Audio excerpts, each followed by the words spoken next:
The guns had thundered for months without pause. Men had grown used to the sound of shells, to the sharp crack of rifle fire echoing in the night. And yet, in the stillness of December, something different hung in the air. It was Christmas Eve, 1914. Along the Western Front in Flanders, men from Britain, France, and Germany crouched in their frozen trenches. The ground was hard with frost, the air bitter with smoke and damp.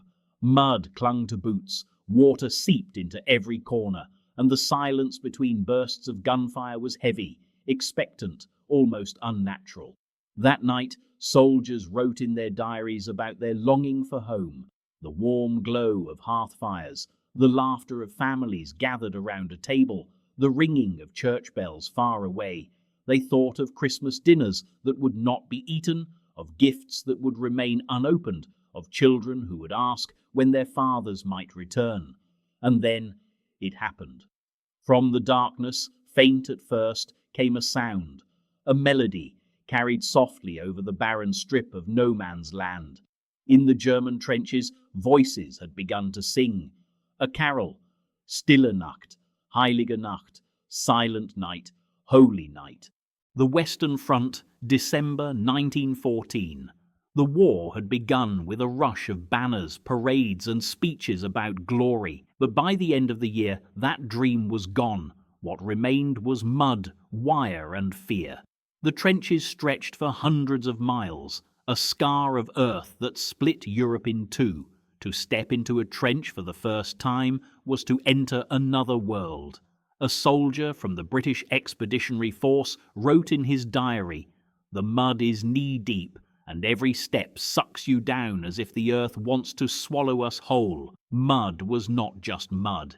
It was filth mixed with blood, sewage, and the remains of men who had fallen weeks before. In some places, the water rose so high that men had to stand on wooden planks or spend hours perched on the fire step, shivering in silence. Boots rotted from the damp, and many feet never recovered. The soldiers called it trench foot. Alongside the mud came the rats. Not small rats, but creatures swollen to the size of cats, fattened on the bodies that lay just beyond the parapet. They gnawed through packs, tore open ration bags, and even bit men as they slept. One soldier recorded bitterly, "The rats are fearless. You can shoot at them and they do not run. They only wait until you fall asleep, and then they come again." And then there were the lice. No man was free of them. They hid in the seams of uniforms, in blankets, in every crease of cloth. The soldiers scratched until their skin bled. They tried to burn the lice with candles, but they always returned. In letters home, men joked grimly about their new companions. One wrote, "We spend our hours hunting the little beggars. If I am lucky, I catch a dozen in a night. They say some of them are old friends from Mons, still with me after all these months." Food was no comfort. Rations arrived in dented tins of bully beef, hard biscuits that broke teeth, and endless tea brewed from muddy water. Fresh bread was a rarity, and fruit was only a memory.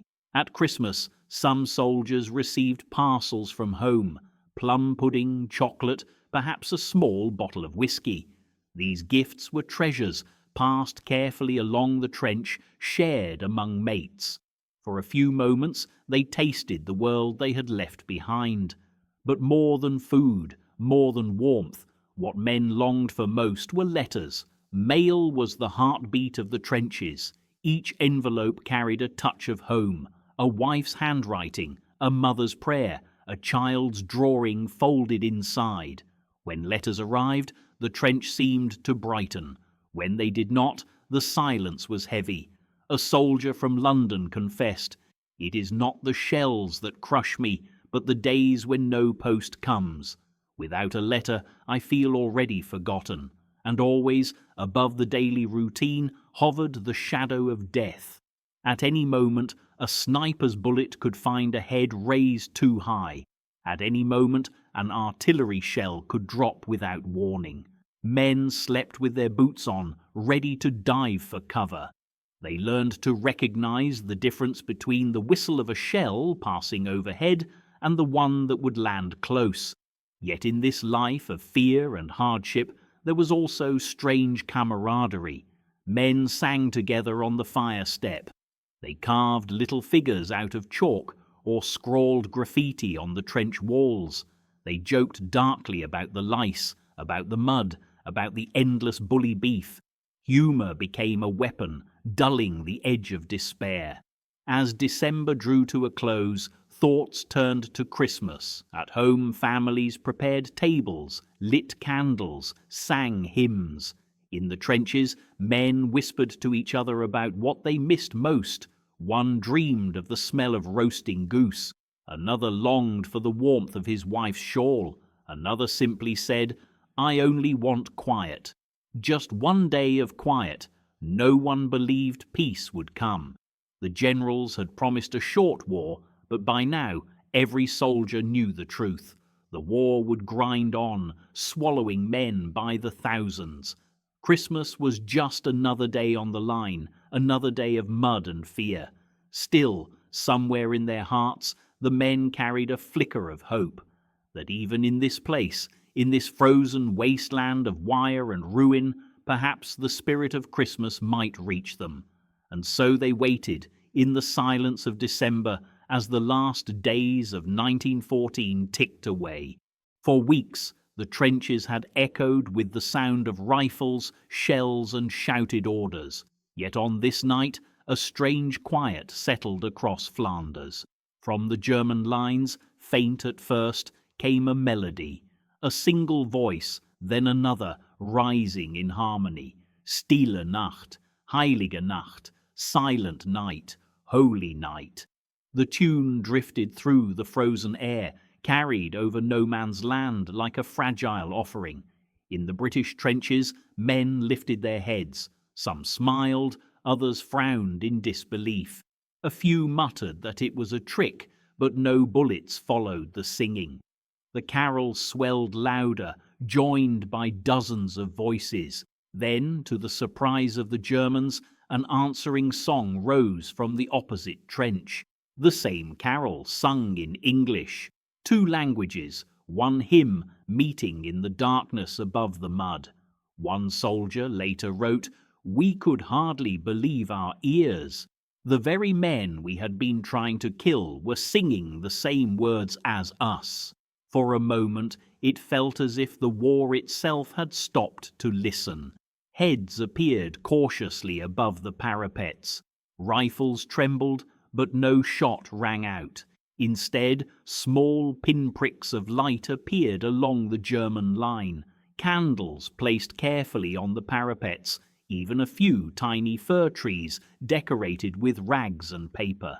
The glow reflected off the frost, a fragile constellation of peace in a land of ruin. Christmas morning dawned grey and bitter. The trenches were restless. Then movement. A German soldier climbed out, hands raised, calling in broken English, "Merry Christmas! We not shoot, you not shoot." For a moment, the British froze. Then one man clambered over the parapet, followed by another. Soon soldiers on both sides were stepping hesitantly into no man's land, boots crunching on frozen mud where shells had fallen hours before. They met between the lines and shook hands. Cigarettes were exchanged for tins of bully beef, sausages for chocolate. Photographs of wives and children were passed around. The men, who had seen only enemies through their rifles, now saw fathers, brothers and sons not so different from themselves. One British soldier recalled, "It was the most extraordinary sight. There we were, smoking together in the very place where we had been killing each other. Laughter rippled across the wasteland as someone produced a football. Coats were thrown down as goalposts, and soon dozens of men were chasing the ball across the mud, slipping and shouting with joy. For a few hours, the battlefield was transformed into a playground, absurd and wonderful, against the backdrop of war. But the truce could not last. Officers grew uneasy. Orders arrived from higher command, forbidding further fraternization. By evening, men were told to return to their trenches and prepare for the fight once more. One diary recorded the pain of that moment. "We did not want to fight again. Having shaken their hands, how could we raise our rifles at them the next day? It felt like murder, not war. And yet, when the whistles blew, the guns spoke again. The same voices that had sung Silent Night were once more drowned out by the roar of artillery." The Christmas truce of 1914 did not end the war. It did not change its course, but it revealed something remarkable. Even in the mud, even in the shadow of death, the human spirit yearned for peace. The truce spread along many miles of the front, though not everywhere. Some sectors remained locked in violence. Commanders on both sides issued strict orders to prevent such fraternization from happening again. The war machine demanded discipline, not compassion. Still, the memory lingered. For those who lived it, the image of enemies shaking hands in no man's land was impossible to forget. For one night, under the dim glow of candles on trench walls, the world remembered what it meant to be human. And though the war raged on, the light of that moment, fragile, fleeting, but real, has never faded. Thank you for listening to this first episode of our journey through the Great War. Tonight, we shared the remarkable story of the Christmas truce of 1914, when enemies chose peace, if only for a single night. In our next episode, we will move forward into the early months of 1915, when the war re-erupted and the warm Christmas peace faded into the distance, replaced once more by the thunder of guns. Until then, may this story remind us of how lucky we are to sleep in peace.